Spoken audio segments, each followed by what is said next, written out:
Youssou Touré muy coordonnateur réseau enseignant yu APR. Tout de suite, c'est la première tasse d'information présentée par Cheikh Tidiane Diaw.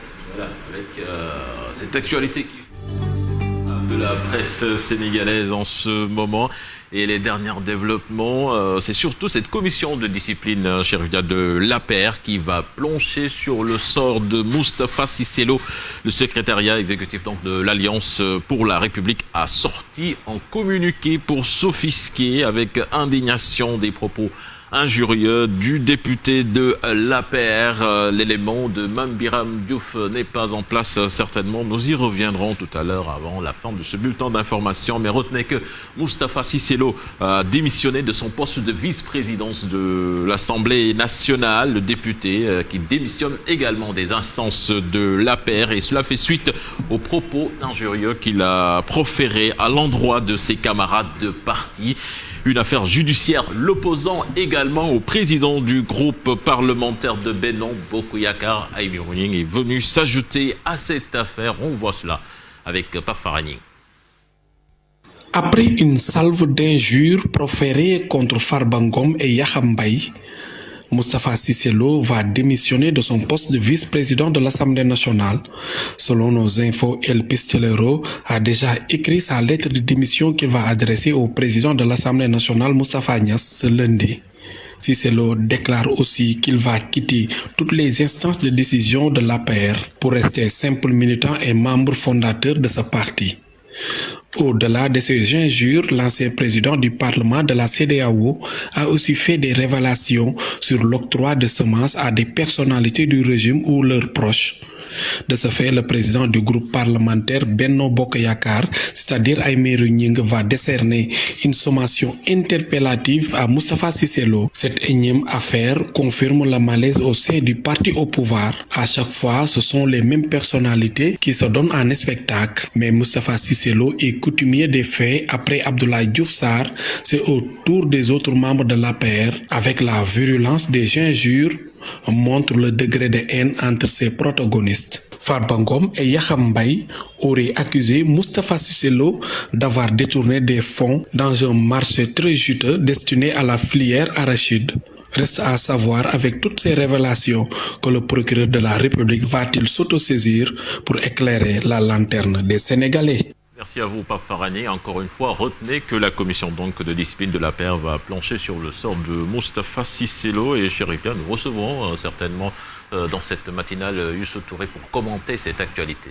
Bien sûr, Youssou Touré qui est le coordonnateur du réseau des enseignants de l'APR, lui aussi quand même très connu, avec un verbe et puis également sa liberté de ton. C'est la raison pour laquelle donc on va le recevoir, Youssou Touré, vers 8h pour commenter cette actualité, tout comme Barkaba quand même, qui est journaliste, analyste politique, qui est également chercheur en relations internationales. Un secteur également sous tension, c'est le secteur de la justice, avec le Sud-Just qui va entamer sa 4e semaine de grève. Le syndicat des travailleurs de la justice a décrété à partir de ce lundi 72 heures de grève et il compte poursuivre la lutte jusqu'à satisfaction de ses revendications. Nous écoutons son secrétaire général, il s'appelle Maître Boun Aya Malik Diop, interrogé justement par vous. Nous avons décrété une grève de 72 heures à partir de ce lundi 6 juillet 2020 et nous comptons continuer la lutte jusqu'à la matérialisation des réformes porteuses de satisfaction des revendications des travailleurs de la justice. Nous entamons ainsi la 4e semaine de grève et si c'est nécessaire, nous continuerons la semaine prochaine, ainsi de suite, ainsi de suite.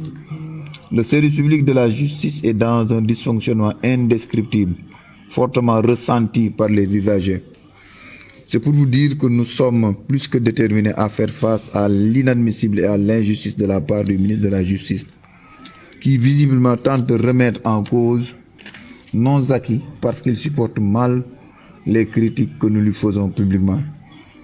Mais il n'a qu'à déchanter, car nous allons continuer la dénonciation et la protestation aussi longtemps que cela sera nécessaire jusqu'à la satisfaction totale de nos revendications.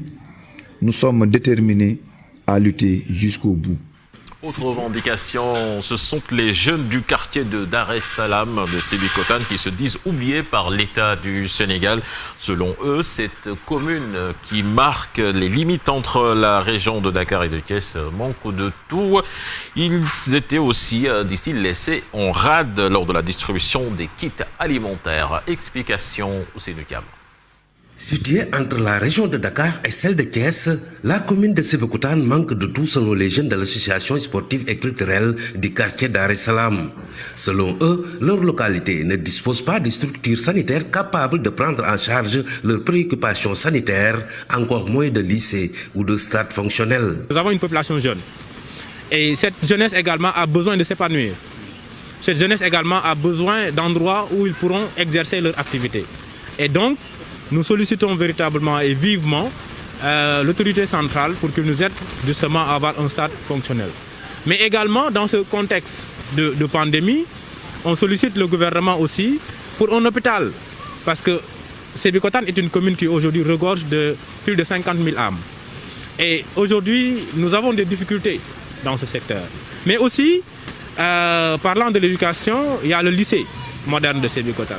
Nous avons besoin de ça. Et ça, je pense que ce sont des infrastructures sociales de base que la commune de Sébikotane en général a besoin. Dans le cadre de la mise en œuvre de leur programme citoyen, ces jeunes de Sébikotane ont assisté les populations démunies laissées en rade dans la distribution des kits alimentaires.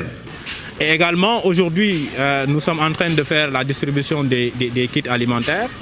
C'est justement pour vous dire que l'ASC Dar es Salaam est une association sportive, mais également culturelle, mais aussi qui pense tout simplement au bien-être de sa population, qui essaie également de l'accompagner dans toutes les initiatives qui vont dans le sens de la solidarité, de la citoyenneté également.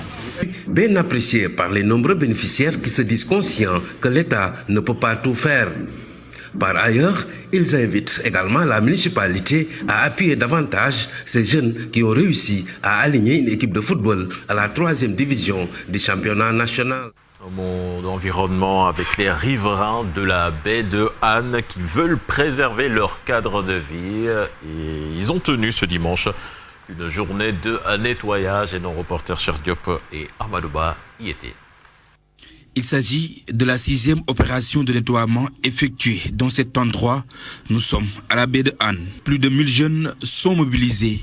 Objectif, changer le cadre de vie. Donc c'est important que les associations venues de tout Dakar et tout le Sénégal, parce que nous avons des gens qui sont venus de Mboro, de Mbour, de Yoff, de Ouakam, ensemble pour montrer qu'on peut faire un geste utile à l'environnement. Il s'agissait de nettoyer la plage, de mettre le tout dans des sacs à d'oignons, parce que c'est une nouveauté, parce que ça permet de tamiser le sable et d'amener que les ordures. Et une fois à Mbabous, ce sac, on peut le recycler. Les travaux de dépollution de la baie de Anne vont débuter au mois de septembre prochain. Selon Bakesek, une vieille doléance. Ça fait 18 ans que nous attendons.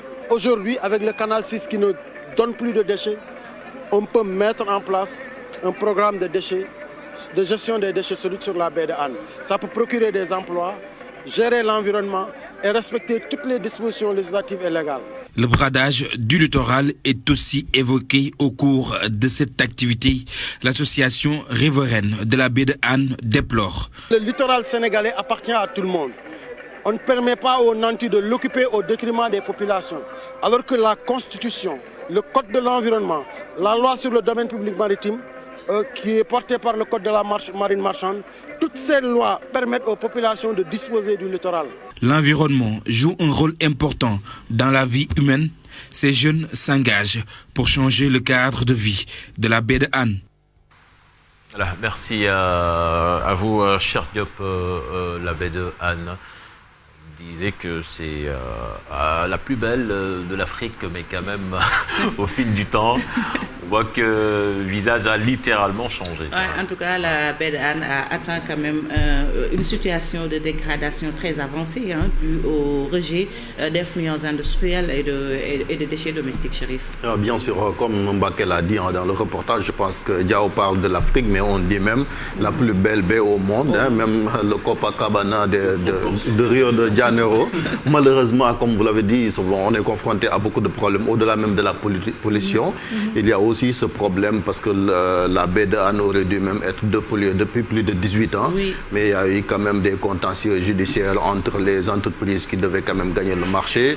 À un moment donné aussi, il y a eu la réticence des populations parce que ce n'est pas seulement les populations de Yaraax, mais toutes les populations quand même qui habitent au large de cette position-là quand même à un moment donné parce que après le rejet de tout ce qui se passe là-bas. Donc moi-même, je me rappelle, on a accompagné l'ONAS il y a 5 ans au Maroc quand même pour un benchmarking, pour voir au Maroc comment quand même les populations sont parvenues à régler le problème de ces quartiers-là qui sont quand même logés près de cette mer quand même. Et je pense qu'il faut le faire et que des gens comme Baké quand même font du bon boulot et il faut quand même les encourager. C'est un homme politique, mais au-delà de ça. Il faut saluer quand même cette démarche citoyenne quand il commence à montrer l'exemple aux autorités quand même.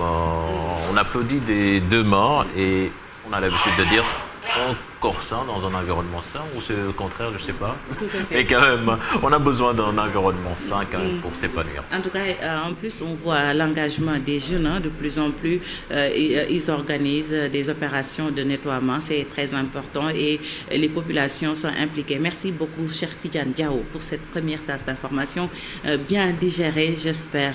Léegi-léegi dañuy dalal Lamine Samba ci li ci yéene kay.